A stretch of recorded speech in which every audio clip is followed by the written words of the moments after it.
in response to reports of the wife of former Saikhul MLA in Manipur, Yamthong Haokip, being killed in a bomb attack. The Manipur police has now issued a clarification of sorts. They've issued a statement. Now, the statement reveals that prima facie, evidence shows that ex-MLA's wife succumbed to injuries caused by explosion which occurred while she was burning some waste material inside the compound of the neighboring house, which was recently vacated. Investigation remains in full swing, is what the Manipur police says, and the source of explosion will be ascertained only after receiving the report from forensic units.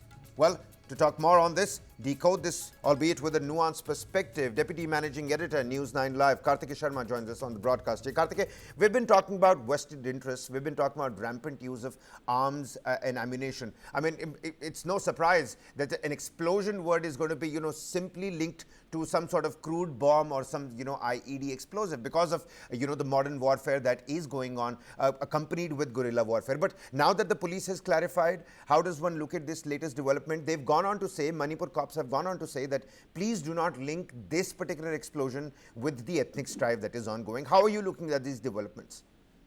I think Manipur government is trying to say two things. The Manipur police, that one, please do not link it with communal violence that is taking place. It's not an incident of a targeted attack towards a particular community. That is one. And I think the second line which the Manipur police had taken is that in fact she was trying to burn some material in a neighbor's compound and the blast took place. And that is how she died. Now, there are two things there. One, yes, if we go by the statement of the Manipur police, saying that it's not a communal event, it's not a targeted killing, it's not as if someone actually went after the particular person, the former MLA's wife, then the larger issue which confronts the administration is that how come explosives are lying around in people's civilians' compound? You see, this is something which a lot of people from security forces, retired officers, have said, that the real problem now emanates from the fact that the weapons are free-floating in Manipur. You see, not only bullets and guns were taken away. When the armories were looted, you had sniper weapons, you had grenades, you had various stun weapons that were stolen. So if this is explosive that has been stolen, then I'm not surprised at all. I'm not surprised at all because it means that the recovery has not taken place. Someone must have got it. Someone must have discarded it in a dump and gone away. So if someone has discarded a weapon or a ammunition or Semtex or some sort of an ammo which burst, then it just goes on to tell us that the operation which is in existence or the police drive which is in existence to retrieve stolen weapons needs to do more. They have more challenges to overcome. They have more weapons to recover because unless and until this recovery is not done, one, these deaths would continue to take place, in which this is very tragic.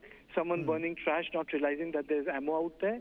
And secondly, they will be used to target other communities. So it's a clear reminder of the fact that one of the most problematic aspects of violence in Manipur, apart from drug trafficking, poppy cultivation, or illegal immigrants, is also homegrown, which is when, the state was not able to prevent armories from looted.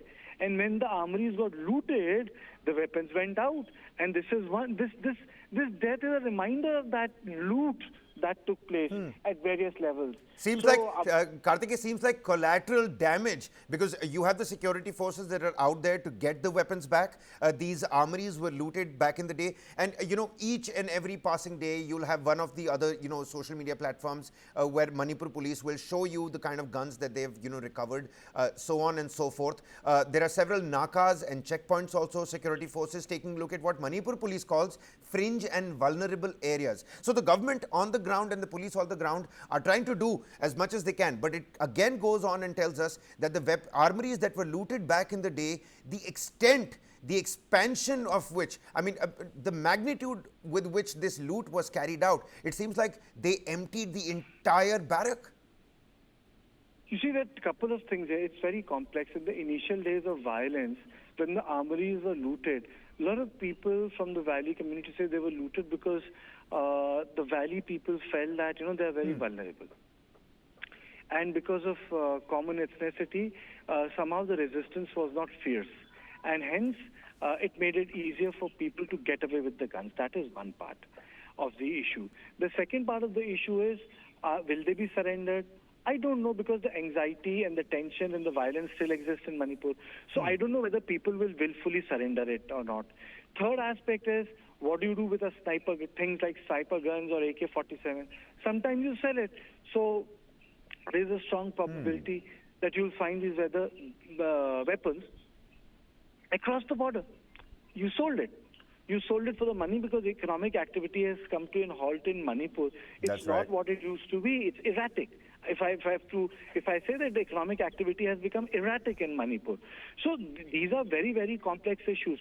So, sometimes a very small issue like this one, in which a person dies as a collateral damage because she was burning garbage and then you had ammo, reflects the entire complexity of the situation.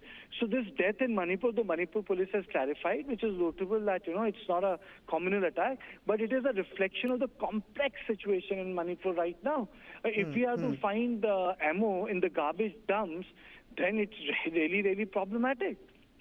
No, you're absolutely right. I'm glad that there was some sort of clarification by the police that there is not a direct link with the ethnic strife and this explosion. But then again, pertinent questions that Karthikeya, you've pointed out. I mean, it's as simple a thing as burning garbage outside your own house can kill your life because there's a live ammo explosion out there. Of course, investigation still going on. Let's not jump the gun here. Very quickly, before we wrap this segment out, just if you could very quickly throw some light on the fact that you yourself spoke to N. Biren Singh, vested interests are being spoken about, and just yesterday, there was a there was a drive carried out against poppy cultivation about not using drugs in various schools. So, talking about the way forward, the movement forward, recoveries are being done. There is a war against drugs, but then again, you have these little skirmishes happening at various fringe and vulnerable points. Where are we headed? More than a year after when these strikes began. I think what is required was like a Jiribam sort of a solution. But the problematic aspect is that once Jiribam peace process yielded results, the larger communities, they dissolved the local office. So I feel that more Jiribam sort of smaller peace conclaves or the peace treaties need to be signed by both Manipur government and the various CSOs. The failure of Jiribam also reflects that which Biren Singh said, that there are vested interests which are opposed to peace in Manipur. It is for this reason they did not allow peace treaty in Jiribam to survive.